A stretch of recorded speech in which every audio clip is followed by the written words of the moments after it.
क्या सभी को स्क्रीन दिख रही है?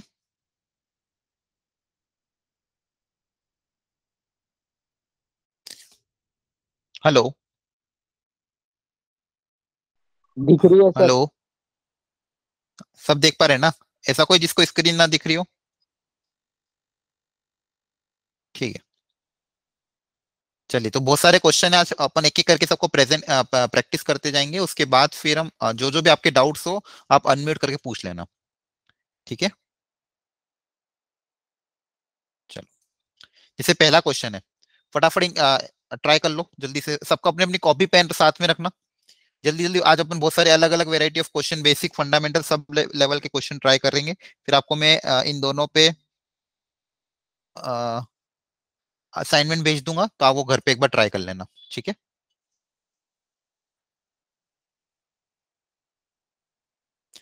ये एग्जाम्पल नंबर 1।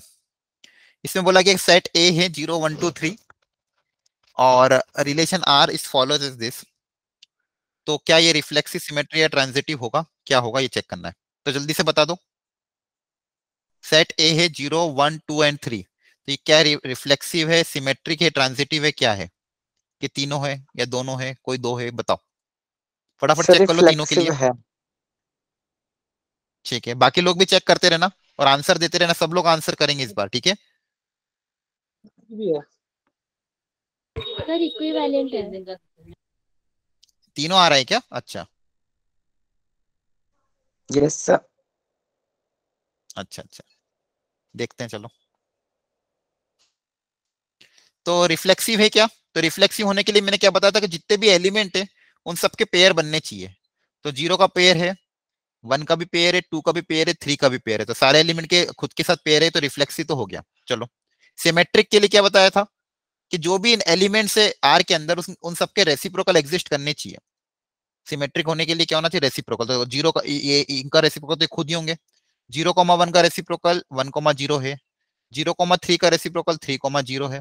तो सारे ही रेसिप्रोकल है, तो सिमेट्रिक भी हो जाएगा। क्या ट्रांजिटिव है? ट्रांजिटिव के लिए आपको एक एक करके पहले पेयरिंग से चेक करना होगा। चेक करो सब लोग ट्रांजिटिव के लिए। देखो, रिफ्लेक्सिव और सिमेट्रिक तो आ गया। ट्रांजिटिव के लिए जल्दी से चेक करके बताओ। यस सर ट्रांजिटिव है। पक्का? नो सर चलो नहीं। देखते हैं। नहीं है? पता नहीं, देखो वापिस चेक करो। सर 0 1 1 0 0 0 तीनों का पेयर बन रहा है ना। अच्छा, तो हाँ, तो अपन को ट्रांजिटिव कैसे चेक करेंगे? सब लोग चेक करो, बताओ फाइनल आंसर कितना आएगा। ट्रांजिटिव है कि नहीं है? सर नहीं जैसे आएगा। एक एक करके पेयरिंग बना दो। जैसे नहीं आ रहा है क्या? देखते हैं। तो 0 0 ले लिया। अब 0 0 के साथ क्या लेना पड़ेगा? जीरो से स्टार्ट होने वाले। तो जीरो से स्टार्ट होने वाले कौन कौन? एक तो ये है 0 1 है, और तो कौन है? और कोई नहीं। इनका ट्रांजिटिव पेयर क्या बनेगा? 0 1 बनेगा, वो तो है। अगला लेंगे 0 1, तो 0 1 के साथ क्या क्या ले सकते हैं? 1 0 1 1। और कोई आ सकता है क्या? बस यही है। तो इनका ट्रांजिटिव क्या बनेगा? 1 1 कैंसिल 0 0। इनका ट्रांजिटिव क्या बनेगा? 1 1 कैंसिल 0 1। तो इसका इसका ट्रांजिटिव तो हो रहा है। नेक्स्ट चेक करते 0 3 के साथ। तो 0 3 के साथ क्या क्या पेयरिंग लोगे? 3 3 और 3 0। इनका ट्रांजिटिव बनेगा वापस 0 3 तो ये भी बन रहा है। नेक्स्ट आपका क्या? 1 0। तो 1 0 के साथ क्या क्या हो सकता है? 0 1 और 0 3, राइट? तो 0 1 और 0 3 का साथ जब देखेंगे तो इसका क्या बनेगा? 1 1, और इसका क्या बनेगा? 1 3। तो क्या 1 3 है? सर नहीं देखो, है। No sir. हाँ। सही है। तो 1 0 और 0 3 का जो ट्रांजिटिव पेयर बन रहा है 1 3, लेकिन 1 3 इसके अंदर नहीं है, तो hence it is not a transitive. Reflexive है, सिमेट्रिक है, लेकिन ट्रांजिटिव नहीं है। तो आपको ये ध्यान रखना है। ये बेसिक एग्जांपल मैंने लिया था, फर्स्ट एग्जांपल, जिसमें आपको ये चेक करना था कि सिमेट्रिक, रिफ्लेक्सिव, ट्रांजिटिव। तो रिफ्लेक्सिव तो दिख गया, सिमेट्रिक भी दिख गया, सबके उल्टे एलिमेंट आ रहे थे। ट्रांजिटिव इस पेयर का नहीं बना, इसलिए ट्रांजिटिव नहीं। तो आपको हमेशा ध्यान रखना है, जल्दबाजी में आंसर टिक करके मत आना। सारे पेयर के साथ एक एक बार चेक कर लेना। सारे पेयर के साथ अगर बन रहा होगा तो ही ट्रांजिटिव होगा, किसी एक के साथ अगर नहीं बना तो ट्रांजिटिव नहीं होगा। क्या है? क्लियर है सबको? बताओ जल्दी से। Yes sir. यस ठीक है, sir. Okay, very good very good. कहीं पे भी डाउट आए तो प्लीज पूछ लेना, ठीक है? मैं अभी भी बोल रहा हूँ। चलो नेक्स्ट ट्राई करते हैं एक और तरह का क्वेश्चन। यहाँ पे एग्जांपल लिया गया है, बोले R is equivalence relation on the set Z of the integer given by this A comma B such that. यहाँ पे क्या रिलेट किया है? Relation R is A comma B. और ए कोमा बी कैसे लेने हैं हमको? Such that two divides a minus B, two जो है वो a माइनस बी को डिवाइड करे, इस तरह से a और b होना चाहिए ताकि a माइनस बी का डिफरेंस 2 से डिविजिबल होना चाहिए। Then the equivalence class zero क्या होगा ये पूछा गया। अच्छा, इसका मतलब क्या होता है इक्विवेलेंस क्लास जीरो? जैसे आपको बहुत बार देखा होगा इक्विवेलेंस क्लास जीरो या इक्विवेलेंस क्लास वन या टू, तो इनका क्या मतलब होता है? सर इसका मतलब है सर जीरो किस किस के साथ रिलेशन बन रहा है, मतलब ये उसे सेटिस्फाई कर रहा है कंडीशन को। अच्छा अच्छा, वेरी गुड, सही बताया वैसे आपने। तो इसमें अपन किसकी वैल्यू जीरो माने, ए की कि बी की? किस वैल्यू को अपन जीरो माने? जैसे आपने क्या बोला कि जीरो किस किस के साथ सेटिस्फाई कर रहा है, मतलब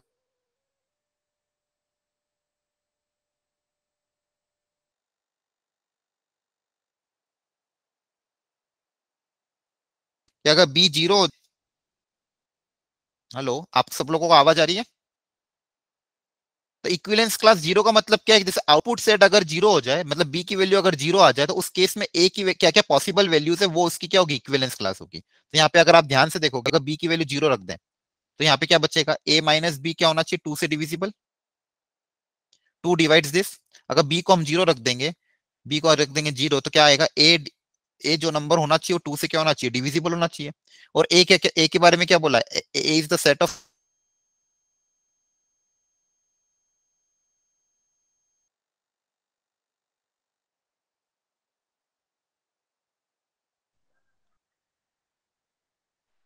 सर आवाज नहीं आ रही।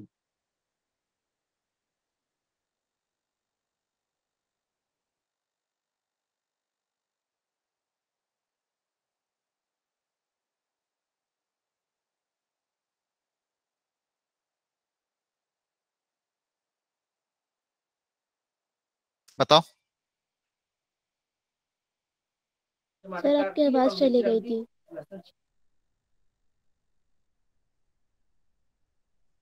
हाँ हेलो, सॉरी एक्चुअली बीच में नेटवर्क चला गया था। हाँ, अब ठीक है, अब आ रही है आज आपको? Yes sir. यस हाँ, सर। तो यहाँ पे मैं ये बोल रहा था, कोई इक्विवेलेंस क्लास जीरो कभी भी आए, इसका मतलब अगर आउटपुट जो सेकंड तुम्हारा टर्म हो, अगर इसकी वैल्यू, जैसे इक्विवेलेंस क्लास जीरो के बारे में बोला गया ना, तो अगर इसकी वैल्यू जीरो हो तो ए की पॉसिबल वैल्यू क्या क्या है, तो बताओ ए की क्या क्या पॉसिबल वैल्यू आएगी अब? ऐसा नंबर जो टू, जिसको टू से डिवाइड कर दो और ए इंटीजर है,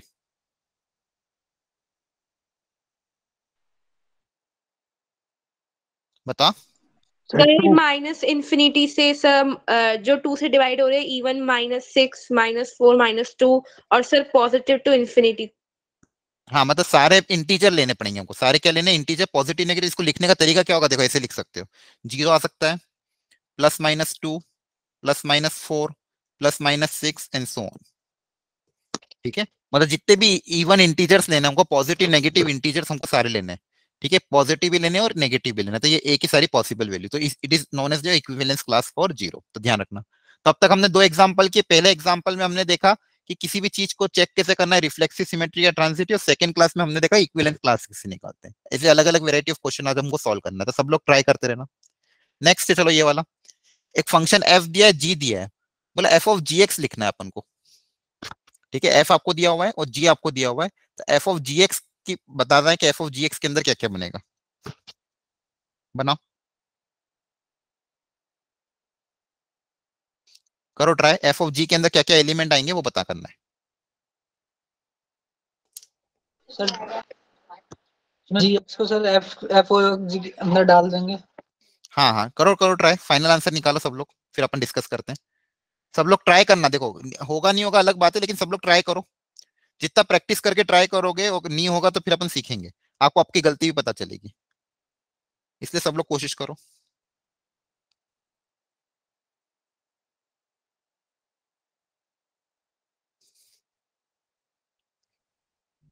डायग्राम बना के सोच लो, नहीं समझ में आए तो वो मैपिंग डायग्राम बना के सोच लो।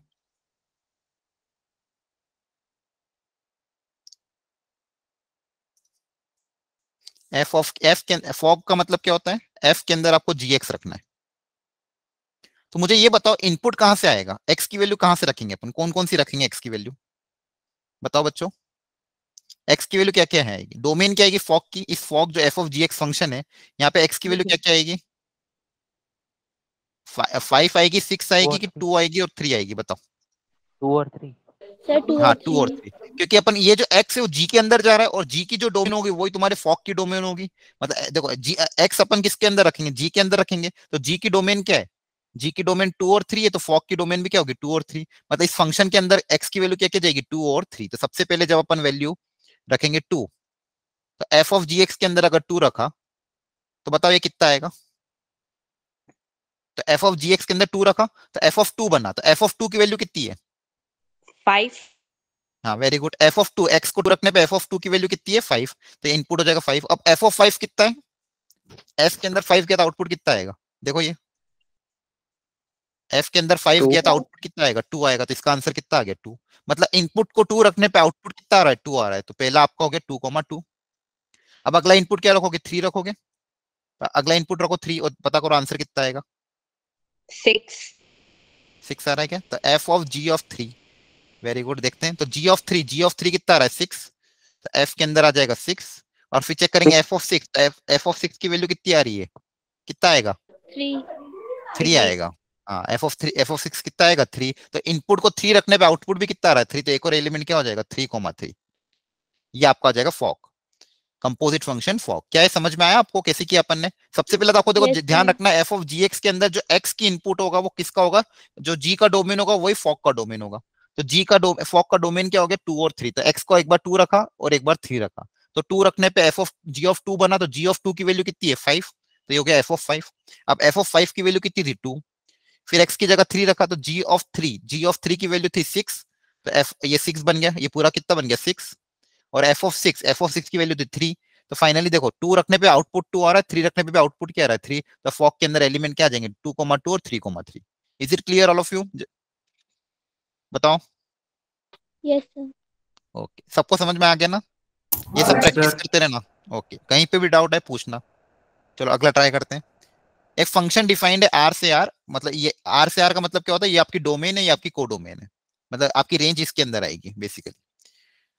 सच that F X equal to 4x-3, तो बोला इसका इनवर्स क्या होगा, तो इसका इनवर्स बताओ कितना आएगा, एफ इनवर्स एक्स, एक्स के टर्म्स में इनवर्स कैसे निकालोगे, एफ इनवर्स एक्स की फाइनल वैल्यू कितनी आएगी ये पता करनी है। करो ट्राई एक बार, चलो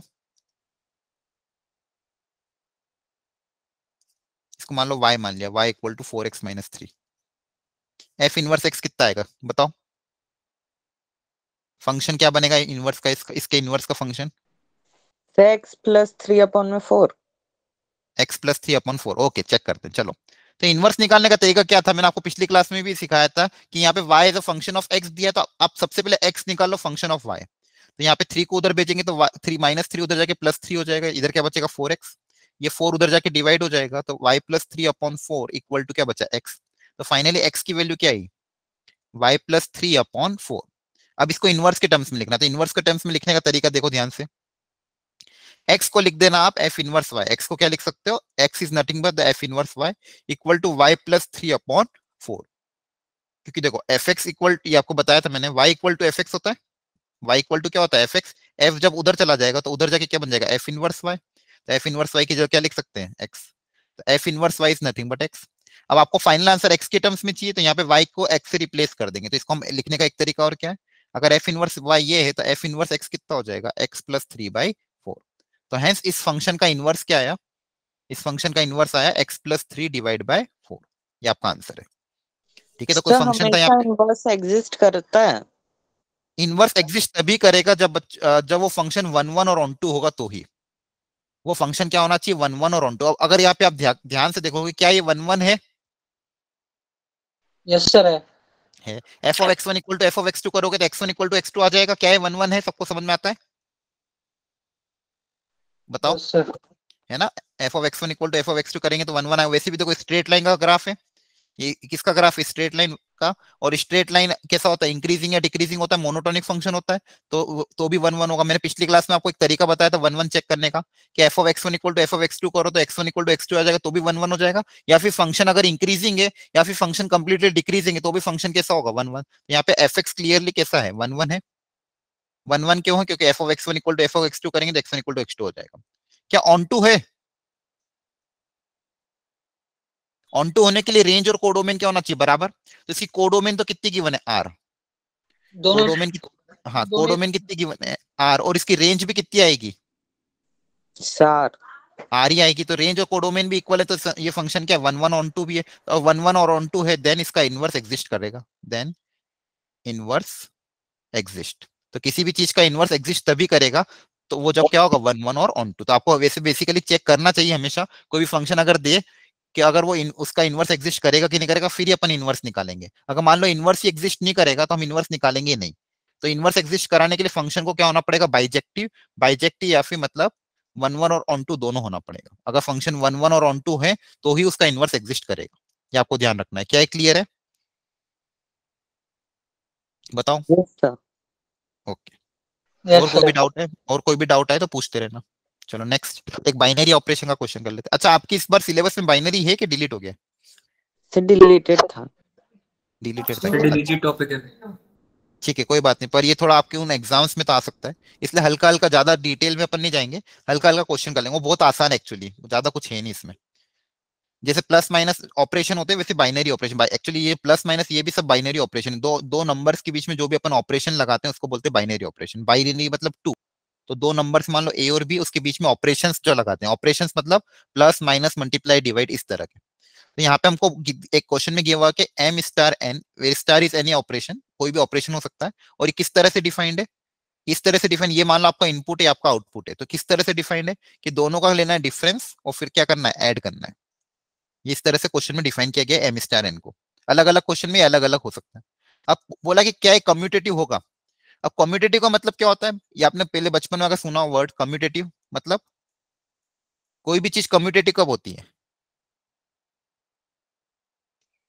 बताओ। Sir a minus B is equal to B minus A.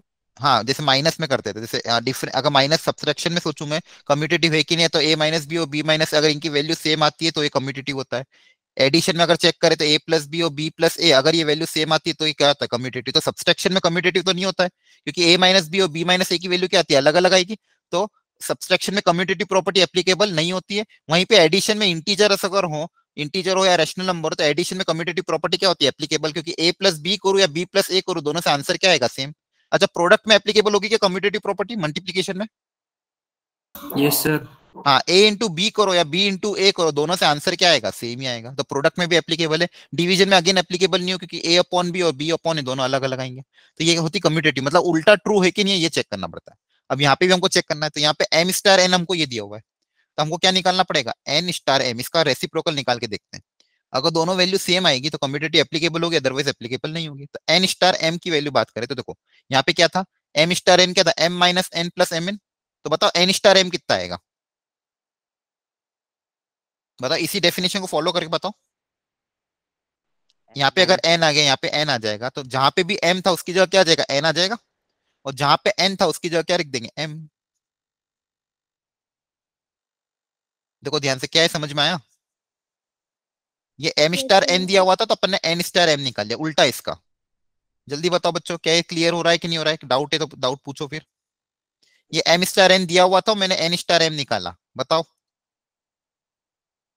Sir हमें इसमें डेफिनेशन जो दे रखी है M star N equals to, हाँ हाँ सर हाँ हमें इसमें इनकी प्लेसेस भी चेंज कर देनी है। हाँ, मतलब जैसे बेसिकली क्या, जैसे ये एम स्टार एन है ना, तो ये आपका एम एम और ये एन, मतलब ये आगे वाला नंबर फिर पीछे वाला नंबर। तो यहाँ पे क्या आता है, ये पहले वाला नंबर आगे लिख रहे हैं, फिर सेकंड वाला नंबर माइनस कर रहे हैं, फिर दोनों का क्या कर रहे हैं, प्रोडक्ट कर रहे हैं। तो ये ऐसा समझो, ये इनपुट है, इसका ये आपका आउटपुट है, या फिर इसका इसके साथ ऑपरेशन लग रहा है। तो यहाँ पे स्टार्टिंग में क्या था, एन था, तो जहां जहां भी पहले एम था उसकी जगह क्या आ गया, एन आ गया, और जहां पे भी पहले एन था उसकी जगह क्या लिख दिया, एम लिख दिया। ये पहले इन दोनों का डिफरेंस, फिर दोनों का क्या ले लिया, प्रोडक्ट। जैसा इस तरह जिसको जैसे इसको ऑपरेट किया वैसे ऑपरेट करना है। ठीक है, जैसा कि मैं आपसे मैं ये पूछता कि बताओ 1:2 की वैल्यू क्या आती, बताओ, इसको अप्लाई करो, बताओ 1:2 कितना आता। Sir 1 - 2।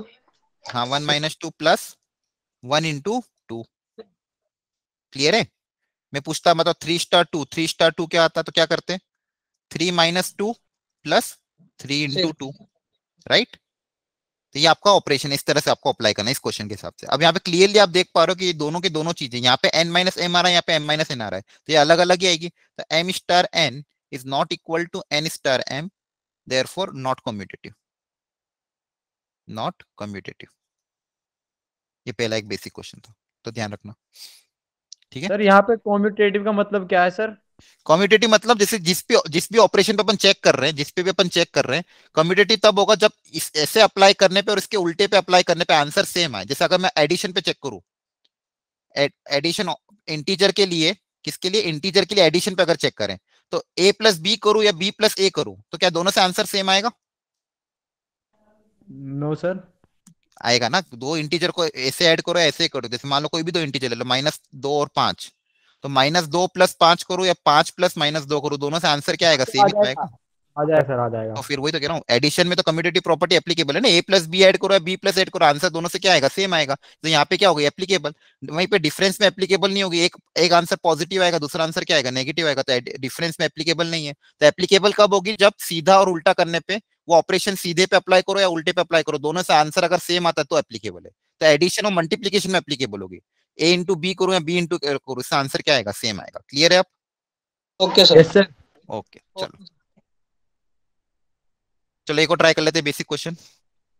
Relation R define on the set N of the natural number, और किस तरह से डिफाइन है? N R M, N divides M, N divides M, तो वो ही सारे एलिमेंट आएंगे इसके अंदर, N R M, such that जो एन है वो एम को डिवाइड करे। तो आपको चेक करना है कि रिफ्लेक्सिव, सिमेट्रिक वगैरह ये सब होगा कि नहीं होगा। एन जो है वो एम को डिवाइड करे, तो सबसे पहले चेक करो रिफ्लेक्सिव के लिए। यस सर होगा। Sir D option, reflexive transitive होगा बट सिमेट्रिक नहीं होगा। अच्छा ठीक है, चेक करते हैं। तो रिफ्लेक्सिव चेक करने के लिए आपको दोनों एलिमेंट को क्या रखना पड़ेगा? सेम। तो आपको ये चेक करना पड़ेगा एन आर एन इसके अंदर आ रहा है कि नहीं आ रहा है। एन आर एन का मतलब क्या है? N divides N. अब नंबर अपने उसके खुद को नंबर को तो डिवाइड करेगा, तो ये क्या हो गया? ट्रू हो गया। तो मतलब रिफ्लेक्सिव तो हो जाएगा, कोई भी नंबर अपने अपने आप को तो हमेशा डिवाइड करेगा ही, सही। ठीक है, ये रिफ्लेक्सिव हो गया।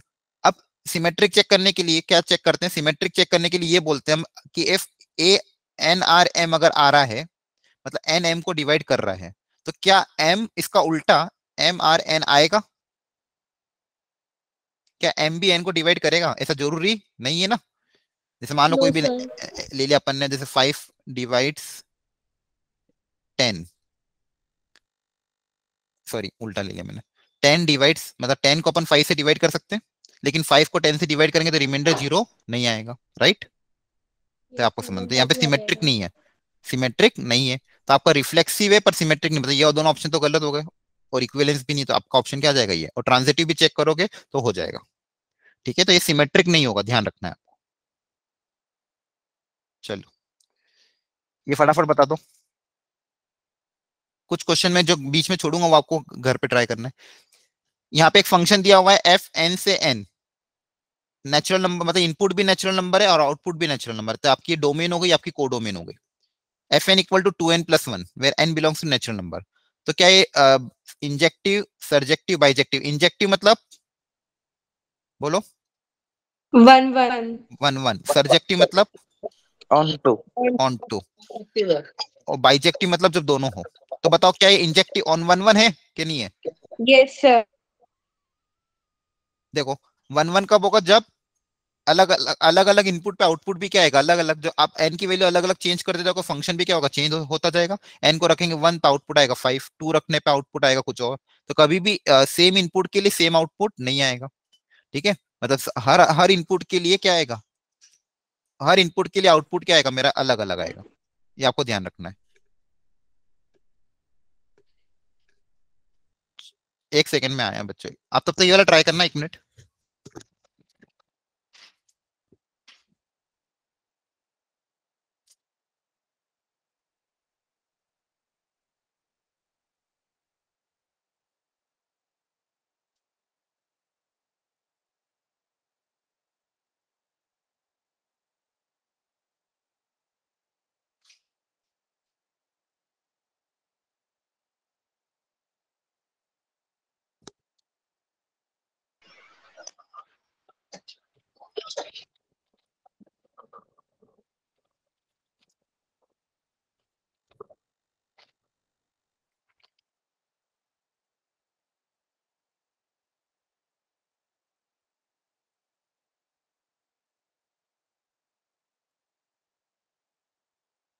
हेलो, सॉरी बच्चों, बीच में तो एक वो कॉल आ गया था अर्जेंट। क्या है? हेलो, आपको आवाज आ रही है? यस सर आ रही है। हाँ, यस सर। अच्छा, ये 1-1 होगा, ये समझ में आ रहा है आपको? सर अगला क्वेश्चन था। एक मिनट पहले अपन ये चेक कर लेते, 1-1 तो हो जाएगा। क्या ये ऑन टू है कि नहीं, ये बताओ। है सर ये। यस सोचो, सर। वापिस सोचो, सर जल्दबाजी में है। आंसर मत दो। नो इस सर। सोचने का कह रहा हूं मैं, आराम से सोच के बताना। अगर हो भी सकता है, नहीं भी हो सकता, मुझे नहीं पता। रेंज और कोडोमेन तो इक्वल है, नेचुरल नंबर। चेक कर लेते हैं इसकी कोडोमेन बताओ क्या है। सर नेचुरल एम है। Number sir. नेचुरल। सारे नेचुरल नंबर, वेरी गुड। इसकी रेंज रेंज बताओ, रेंज में क्या क्या एलिमेंट आ रहे हैं? 5 5 क्या क्या आ रहा है? 5 से आ 5 जाएगा। 7 फिर क्या आएगा? 7 9। 7। 7 फिर ऑड नंबर्स आएंगे, राइट? तो क्या नो रेंज और सर। कोडोमेन इक्वल है? No sir. No sir. हाँ, तो ऑन टू होगा क्या? नहीं होगा। तो आंसर क्या आ नो। जाएगा? Only injective. क्या clear? Yes okay, sir. Very good. चलो नेक्स्ट। बोला सेट ए में 3 एलिमेंट है, सेट बी के अंदर 4 एलिमेंट है। ठीक है, सेट ए में 3 एलिमेंट है, सेट बी में 4 एलिमेंट है। तो number of injective mapping from A to B. अब थोड़ा सा पीएनसी वाला क्वेश्चन है, परम्यूटेशन कॉम्बिनेशन यहाँ पे लगेगा कि टोटल कितने इंजेक्टिव फंक्शन बना सकता हूं मैं। जैसे इसके अंदर मान लो 1 2 3, ये कुछ वैल्यू, ये ए बी सी डी मान लेते हैं। तो इसके अंदर 3 एलिमेंट है, इसके अंदर 4 एलिमेंट है, तो ए से बी में टोटल कितने 1-1 फंक्शन बन सकते हैं, ये पूछा गया। Number of 1-1 function from A to B. तो 1-1 होने के लिए देखो, फंडामेंटल क्वेश्चन क्या होता है, 1-1 कब होता है? जब हर एलिमेंट का जो आउटपुट वो क्या हो, यूनिक हो। हर एलिमेंट का आउटपुट क्या होना चाहिए? यूनिक होना चाहिए। मतलब कोई भी दो एलिमेंट का आउटपुट सेम नहीं आना चाहिए, तो ये 1-1 नहीं होगा। ठीक है, हर एलिमेंट का आउटपुट अलग अलग आना चाहिए, तो ही वो क्या होगा? 1-1 होगा, अदरवाइज 1-1 नहीं होगा।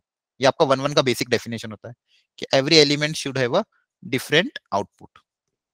ठीक है, अब यहाँ पे 1-1 होने के लिए थोड़ा सा परम्यूटेशन कॉम्बिनेशन अप्लाई करना पड़ेगा। देखना पड़ेगा कितने तरीके होंगे।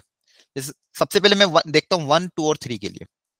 मान लो पहला एलिमेंट आपका कौन सा है? 1 है, सेकेंड एलिमेंट 2 है, थर्ड एलिमेंट 3 है। तो 1 के लिए, 1 को मैपिंग करने के लिए कितने ऑप्शन? तो 1 के पास बताओ कितने ऑप्शन है? 1 किन के साथ कर सकता है? 4। 4 के और साथ।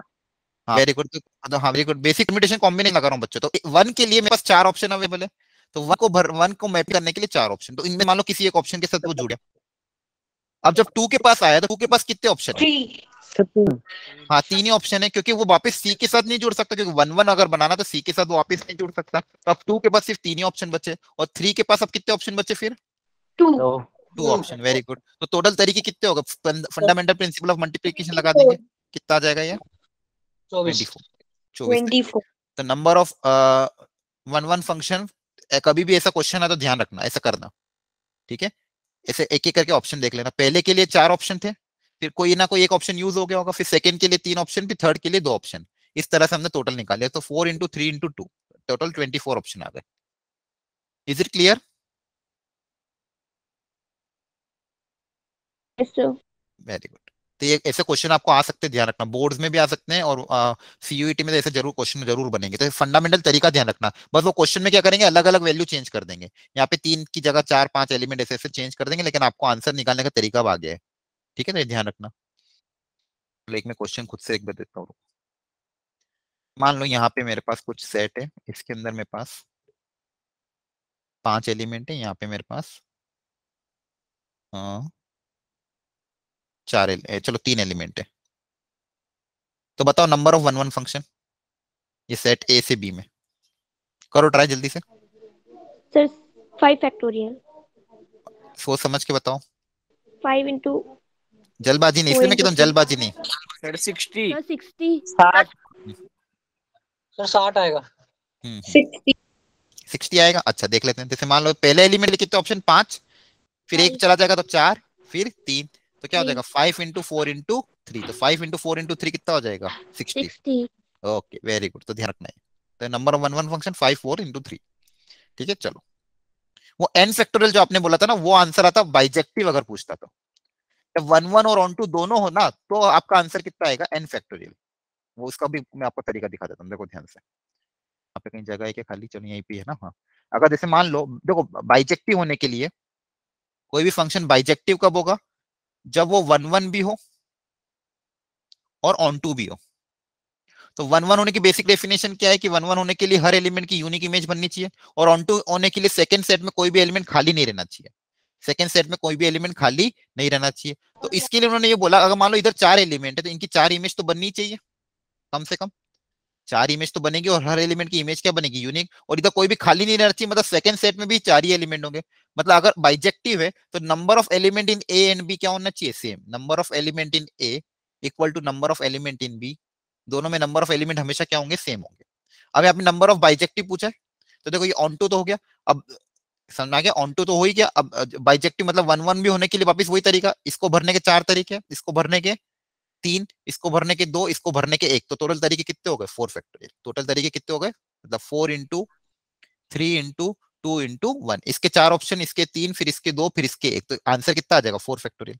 तो अगर मान लो नंबर ऑफ एलिमेंट n हुए, नंबर ऑफ एलिमेंट n हुए, तो number of bijective functions, number of, n factorial. हाँ, बाइजेक्टिव फंक्शन का फॉर्मूला क्या हो जाएगा, n फैक्टोरियल, यही ध्यान रखना। सर ऐसे ही अगर वो number of onto functions पूछे सिर्फ, तो फिर कैसे निकालेंगे? हाँ, अब देखो number of onto function के लिए सिर्फ आपको एक ही केस आएगा, क्योंकि number of onto function का जो फॉर्मूला होता है वो काफी टफ होता है। उसके लिए बहुत ज्यादा बड़ा फॉर्मूला याद करना पड़ता है, वो आपको याद करवाएंगे नहीं कभी। उसके लिए एक छोटा सा केस आपको देंगे जिसमें आपको लॉजिकली पूछेंगे, जब यहाँ पे सेकंड सेट में 2 एलिमेंट हो और यहाँ पे कितने भी एलिमेंट हो सकते हैं, जैसे मान लो यहाँ पे मैंने 4 बोल दिए, यहाँ पे एलिमेंट मान लो 4 या 5 कितने भी हो, लेकिन सेकंड सेट में जब 2 एलिमेंट होंगे तो ही वो number of onto function पूछेगा, ये ध्यान रखना है आपको। 2 या 2 से ज्यादा के लिए कभी भी आपको नहीं पूछेगा, क्योंकि बहुत बड़ा कॉम्प्लेक्स फॉर्मूला हो जाता है। तो आपके लेवल पे सब सेकंड सेट में मान लो 2 एलिमेंट हो तो number of onto function अगर पूछे तो अब इसका तरीका मैं बताता हूँ, देखो number of onto function, तो इसके total number of onto function कितने होंगे ये पता करना है। तो ऑन टू का मतलब क्या होता है कि ये वाला, ये इसमें से कोई भी एलिमेंट खाली नहीं रहना चाहिए, मतलब सबके साथ कोई ना कोई इमेज बननी ही चाहिए, सबके साथ कोई ना कोई इमेज क्या होनी चाहिए, बननी चाहिए। अब देखो इसको तो करने का तरीका, अब देखो ध्यान से, पहले मैं टोटल तरीके निकाल लूंगा, पहले मैं क्या निकाल लूंगा, total number of functions, total number of possible functions निकाल लूंगा, कि total number of possible function कितने बन सकते हैं। उसमें से मैं वो माइनस कर दूंगा जो ऑन टू नहीं है, उसमें से एक सेकेंड, ये पेन टेप का फिर इशू आ गया, उसमें से मैं वो माइनस कर दूंगा जो ऑन टू नहीं। अच्छा मुझे ये बताओ, अगर सेट ए में 4 एलिमेंट हुए, सेट बी में 2 एलिमेंट हुए, total number of possible function कितने होंगे, बताओ, आराम से हल्का सा फॉर्मूला यूज करो। इसके अंदर 4 एलिमेंट है सेट ए के अंदर, सेट बी के अंदर 2 एलिमेंट है, तो total number of onto function कितने होंगे।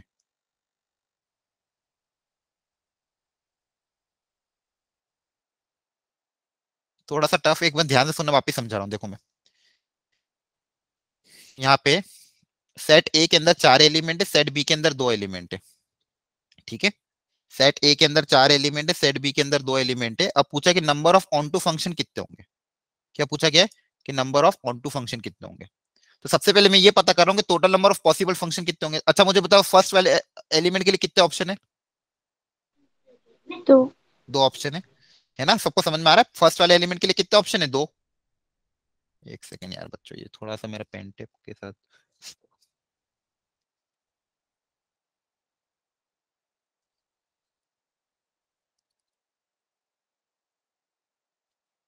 अच्छा बताओ फिर सेकेंड वाले एलिमेंट के लिए कितने ऑप्शन बचेंगे, कितने ऑप्शन रहेंगे, 1। नहीं नहीं 2 ही रहेंगे, यहाँ पे 1 1 नहीं बनाना है, टोटल नंबर ऑफ फंक्शन पूछ रहा हूँ मैं, 2 तो ही दोनों, रहेंगे सर। हाँ 2 ही रहेंगे ना, क्योंकि फंक्शंस के केस में तो किसी के साथ भी जुड़ सकता यस सर। है ना। तो फर्स्ट वाले के लिए भी 2 एलिमेंट, 2 ऑप्शन, सेकंड वाले के लिए भी 2 ऑप्शन, थर्ड वाले के लिए भी 2 ऑप्शन, और चौथे वाले के लिए भी कितने ऑप्शन रहेंगे, 2। तो टोटल ऑप्शन कितने हो गए, 2 इंटू 2 इंटू 2 इंटू 2, तो कितने हो जाएंगे, 2 की पावर 4 हो जाएंगे, 16। हाँ 16। 60। देखो हाँ, तो टोटल नंबर ऑफ फंक्शन के केस में, क्योंकि फंक्शन तो अपन, फंक्शन में तो क्या हो सकता है, सब मान लो सब एक के साथ भी जुड़ेंगे तो भी चलेगा, इसके साथ भी जुड़ेंगे तो भी चलेगा, उसमें तो कोई दिक्कत ही नहीं है। तो टोटल नंबर ऑफ फंक्शन की जब मैं बात करूंगा, तो मान लो पहले के लिए 2 ऑप्शन, दूसरे के लिए भी 2 ऑप्शन, तीसरे के लिए भी 2, चौथे के लिए भी 2, सबके लिए कितने ऑप्शन बचेंगे, 2 ही ऑप्शन रहेंगे। अब अच्छा मुझे अब ये बताओ इसमें से कि ऐसे वो कितने ऑप्शन होंगे जिसमें वो ऑन टू नहीं रहेगा, मतलब इन टू बने, इन टू वाले कितने फंक्शन बनेंगे, एक सेकेंड ना, मैं तो वापिस स्क्रीन शेयर कर रहा हूँ। थोड़ा सा ये पीपीटी के साथ दिक्कत आ गई शायद कुछ।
हेलो, हाँ आपको स्क्रीन दिख रही है क्या? Yes sir. Yes, sir. Yes sir. हाँ सॉरी, ये क्या चल नहीं रहा पेन, एक मिनट तब तक मैं कुछ ट्राई करता हूँ। अच्छा मुझे ये बता दो कि टोटल ऐसे कितने फंक्शन होंगे जो ऑन टू नहीं होंगे? ऐसे दो ही फंक्शन होंगे, समझ में आ रहा है आपको? जब मान लो सारे एलिमेंट इसके साथ जुड़ जाए, या तो सारे एलिमेंट नीचे वाले के साथ जुड़ जाए, ऐसे सिर्फ कितने ऑप्शन होंगे? दो ही ऑप्शन होंगे। जब मान लो ये ए वाले सारे के सारे ऊपर वाले के साथ जुड़ जाए, या फिर ए वाले सारे के साथ नीचे वाले के साथ जुड़ जाए, उसी केस में ये कोई ना कोई एक खाली रह जाएगा। बाकी सब केस में क्या रहेंगे? फंक्शन ऑन टू रहेगा। तो टोटल केस में से क्या कर देंगे? -2 कर देंगे। कभी भी ऐसा क्वेश्चन आए तो क्या करना? टोटल नंबर ऑफ फंक्शन निकाल लेना, उसमें से -2 कर देना, बस ये ध्यान रख लेना। आपको यही केस आएगा, आपको हमेशा ऐसा ही केस आएगा। तो आपको बस इतना सा ध्यान रखना, टोटल नंबर ऑफ फंक्शंस पता कर लेना, -2। -2 क्यों? एक वो वाला केस जिसमें सबके सब ऊपर वाले एलिमेंट के साथ जुड़ गए, और एक वो वाला केस जिसमें सबके सब नीचे वाले के साथ जुड़ गए, बस वो माइनस कर देना, बाकी आपका आंसर क्या रहेगा? सेम। Yes sir. चलो मैं आपको दूसरे क्वेश्चन एक मिनट करा देता हूँ, ये शायद टॉप में कुछ इशू आ गए, अचानक से पता नहीं क्या इशू आया इसमें।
एक मिनट में लीव करके वापस ज्वाइन करता हूँ बच्चों।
हेलो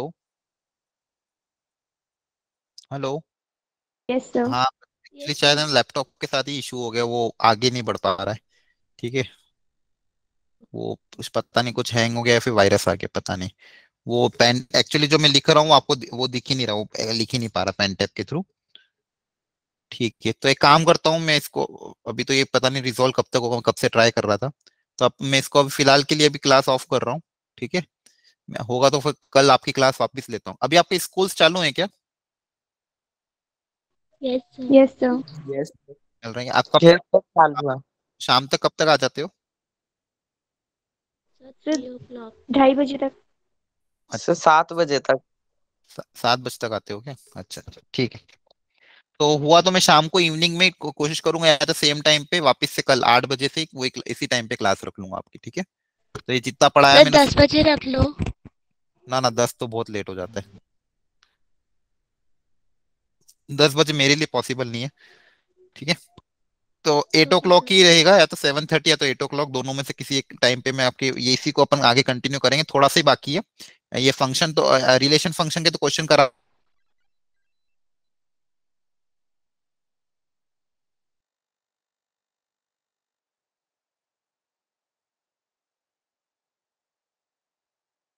घर जाके ट्राई करना। मैं अभी आपके साथ ये पीडीएफ शेयर कर दूंगा जितना मैंने पढ़ाया। वो एक्चुअली पीडीएफ में ही दिक्कत आ रही है, पीपीटी में कहीं ना कहीं प्रॉब्लम है ये। ठीक है, चलो सॉरी अगेन, कल अपन कंटिन्यू करते हैं। ठीक है, sorry. Okay sir. Okay bye bye.